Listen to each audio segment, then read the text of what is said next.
Beautiful game plan there. Out from range and solid.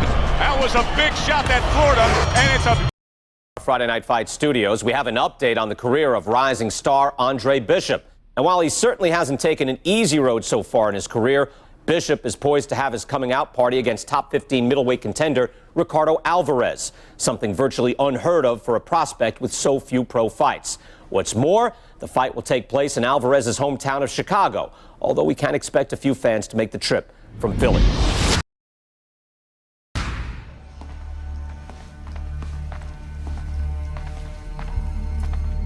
What can I do for you, Mr. McQueen? Andre, I have to tell you something about your father. Before he died, he and I agreed to a deal. I was going to get him a title shot and let Gus stay on as manager. Sadly, he never got a chance to tell Gus about it. I'll give you the same deal. Keep Gus as your trainer and manager. I'll promote your fights.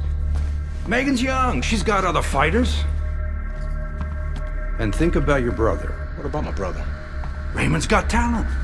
Not your kind of talent, but he's big. You see how big he is? He could be heavyweight champ someday.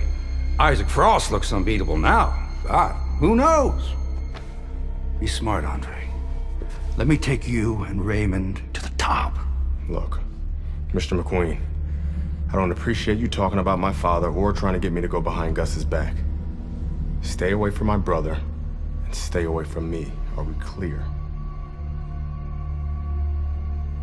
You have no idea who you're fucking with, kid. Oh, good luck with Alvarez. But I got a feeling it's not gonna be your night.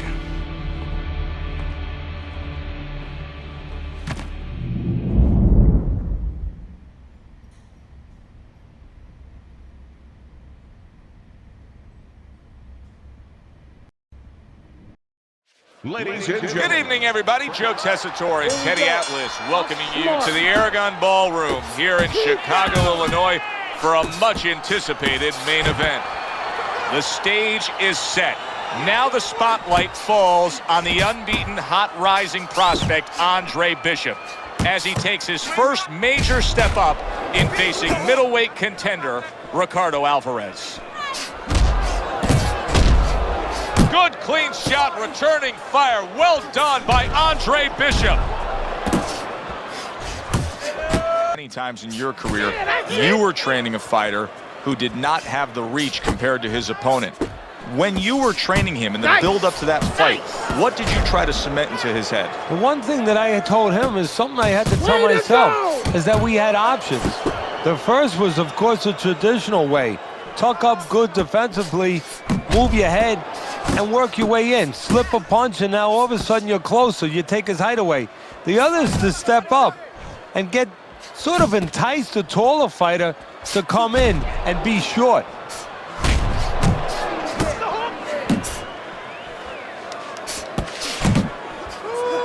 I like that step back right there. Just enough to be out of danger, but still close enough to then land the counterpunch. Well, that's what happens when you have that kind of experience. You're calm enough to know that range, know where the beginning of the punch and the end of the punch is. Bishop's committed to that counterpunching very early on here in this fight, and that can pay off as the night continues. Well, it's paying off right now because you see that his opponent now is getting a little worried about letting his hands go, because every time he does, he doesn't find anything, and he finds something coming back at him. Nice work blocking that, and then an uppercut of his own. Good headshot by Andre Bishop. That's a damaging blow. He brings a big power punch, and it landed well. Well, we've been talking about... Hey, kid, the judges ain't even watching this fight. I can see it in their eyes. McQueen fucked us. We're not winning any decisions tonight. Means you gotta knock this guy on the canvas. Understand? Knock him on his ass.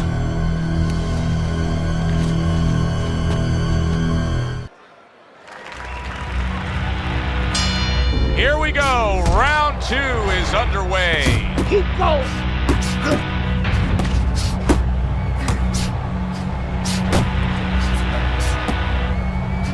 That's it.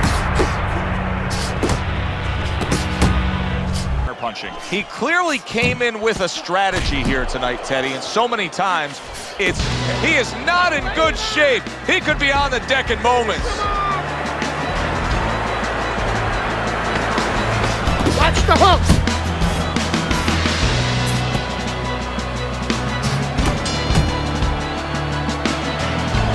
See the temperament of trainer Gus Carisi, very level-headed, veteran kind of trainer.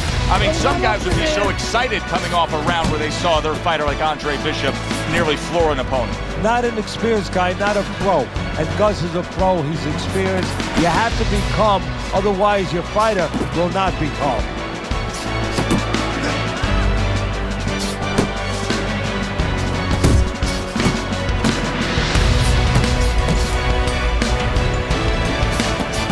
That is a big right hand after eating one himself.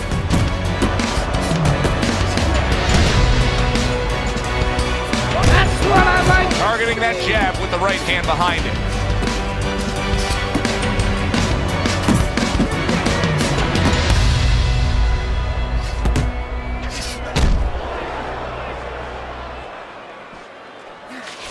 Takes one, gives one. The right hand scores well.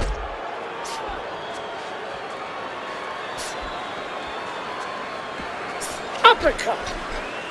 Seems like he's clinching a little more. Now, he was stunned earlier in this fight, Teddy. So could this be a case of him trying to find a way to buy himself some time, of steadying himself a bit? Yeah, that's exactly what he's trying to do. And his opponent has to take advantage. On the inside, rotate your shoulders back, create a little distance, a little room, and make sure you don't let him tie you up. Don't let him do what he wants to do.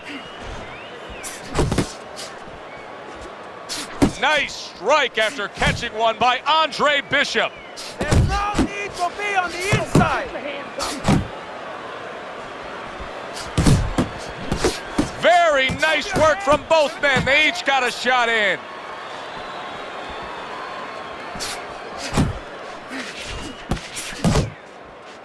Ten seconds to go in this round. Keep that up. Zoning in on that gut combination punch downstairs.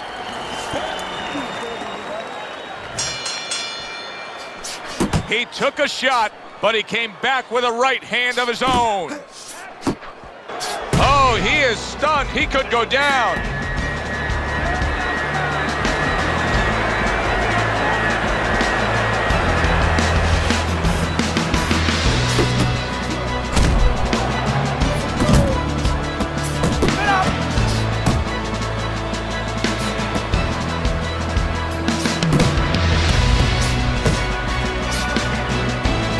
And he scores with a three-punch combo.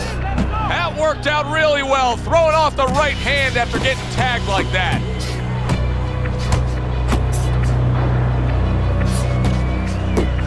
Keep your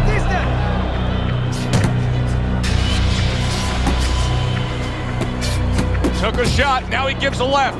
I'm wondering what the opposing corner is going to do here. They got to their man earlier. They were able to rock him, and really nothing's changed. He's showing them the same exact look, the same exact style that he came here with. Well, first of all, the opponent should keep doing what he's doing. You know, you're landing, you found something that's working, stay with it until he changes. We're seeing every angle that Andre Bishop offers up. He's a smart fighter and can counter beautifully. Able to cover up that gut.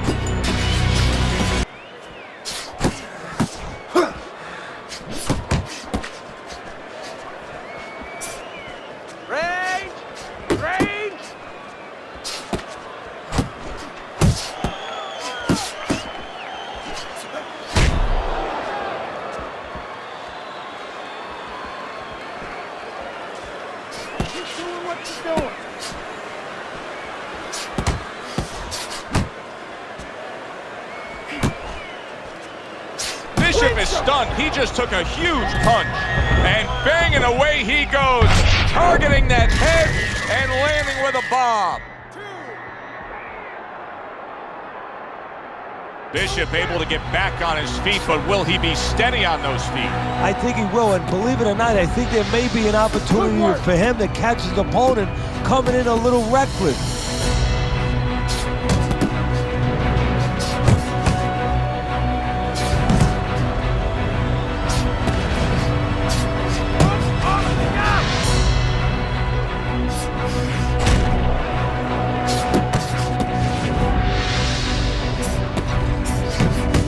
Go! Go!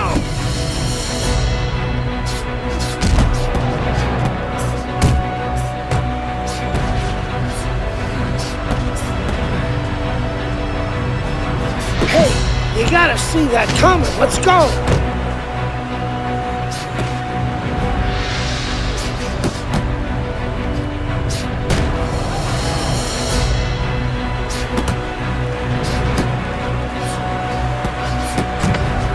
Don't let him get to him.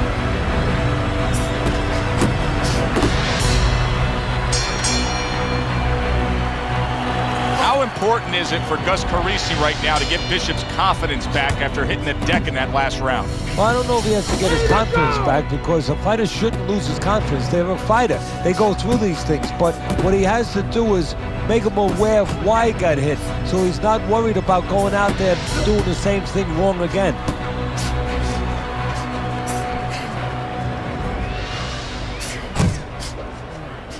Takes one to give one. He comes back with a right hand. Bishop's trying to get back in this round after being knocked down in the last round.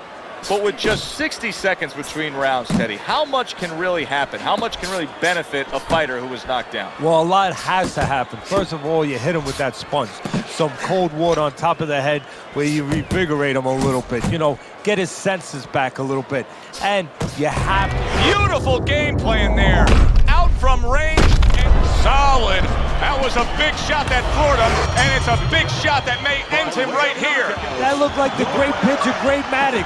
His sinker ball. Boy, it went down quick. Yeah! Oh. 11-0. We were ready to make a move.